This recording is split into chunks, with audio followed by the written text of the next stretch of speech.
मसीह सबैजनालाई। अनि आज चाहिँ हामी चाहिँ डाँडाको प्रार्थनामा आएको छौँ, तर यति जाडो छ तर पनि हामी चाहिँ परमेश्वरको महिमाको निम्ति हामी आएको छौँ। अनि हामी चाहिँ वर्षमा एकखेप हाम्रो सुलिमानी मण्डली है अनि डाँडाको प्रार्थनामा आउँछौँ। अनि आज हामी यति खुसी छौँ। आज यहाँ एकदमै जाडो छ, हुस्सु लागिरहेको छ पछाडि। अनि हामी चाहिँ मण्डली पुराहरू चाहिँ कोही चाहिँ ट्याक्सीमा आउनुहुन्छ, कोही चाहिँ आइसकेको छौँ। अनि हामी है जस्तो सुकै अवस्थामा भए तापनि हामी चाहिँ एक ठाउँमा भेला भइकन चाहिँ हामी परमेश्वरको महिमा गर्नलाई चाहिँ हामी यो ठाउँमा आएको छौँ। अनि तपाईँहरूको लागि पनि हामी चाहिँ निरन्तर प्रार्थना गर्नेछु। आमेन।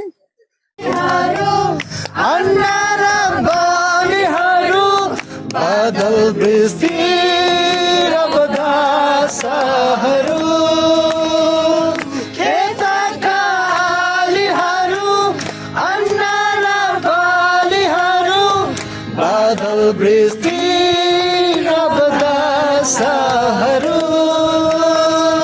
चराचुरुङ्गी उड्दै माथि आकाश छुँदा चराचुरुङ्गी माथि आकाश छुँदा स्वर्ग नै पुगिदिन्छ मन मेरो गएर नहेर